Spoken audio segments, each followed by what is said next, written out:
The Anniversary Jubilee event has officially returned to the Elder Scrolls Online alongside Season 0 as of yesterday, April 2nd, and runs until April 15th. It's one of ESO's most popular events of the year, and understandably so.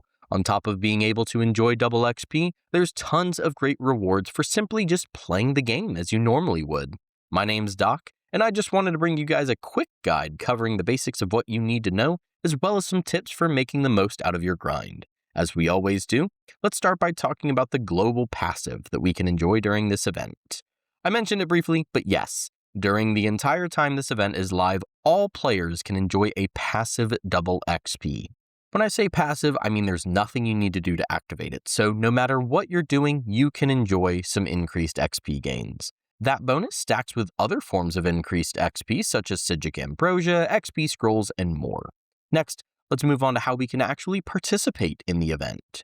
Like with most events, we can start by opening up the UI and navigating over to the Crown Store event tab, where we can find the For Cake's Sake quest. From there, follow the quest steps and you'll eventually acquire the 2026 Jubilee cake in the tools section of your collections when you complete the quest. After you've acquired the cake, make sure to go ahead and eat it once a day when you log in, because eating that cake is how you'll get your daily 300 trade bars. From there, you can pretty much just play the game as you normally would. You'll earn loot boxes from doing any of the following: crafting writs, defeating a group content final boss, defeating world bosses, completing an incursion event, defeating Thoet at the Infinite Archive, rewards of the worthy from PvP, and Tales of Tribute boxes. The first time you complete one of these per day, you'll get a glorious box, which is the gold box, and every subsequent thing you do will get you a regular purple box.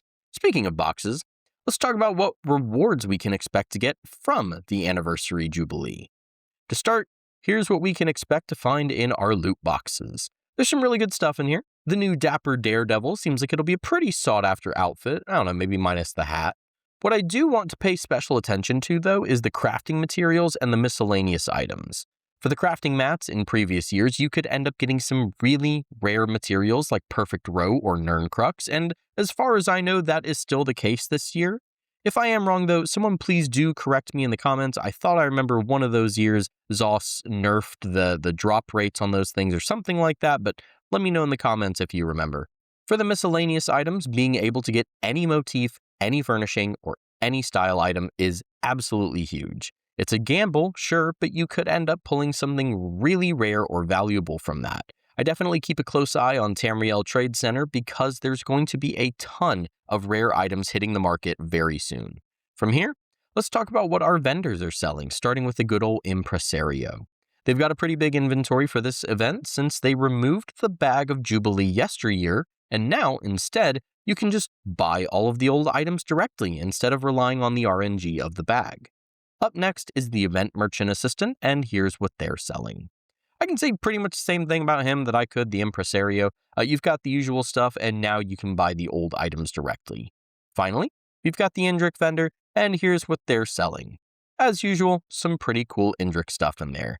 Please feel free to pause or rewind or anything like that if you need to. Now, this is normally the part where I go, and that was everything we had to talk about. But I've got one more thing that I want to mention. As part of the Jubilee event, there are some exceptionally rare cosmetic items that can only be acquired by doing specific things in Tamriel. As you can see, the first is the True Flame Sword replica that can be acquired by fishing in any zone. The Staff of Worms can be acquired by doing Dolmens in any zone. The Sunara, I believe that's how you pronounce that, replica and Barbus helmet can both be acquired from Vardenfell world bosses. And that staff, not even going to try to pronounce it, can be acquired from Somerset Abyssal Geysers.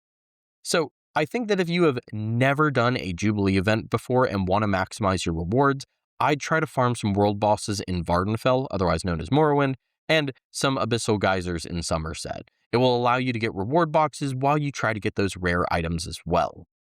A couple other things to keep in mind is that firstly, the world events such as Dolmens and Geysers do tend to get very crowded very quickly during this event since there's usually only one going on at a time. And I believe only a certain amount of people can actually get a box from completing the event.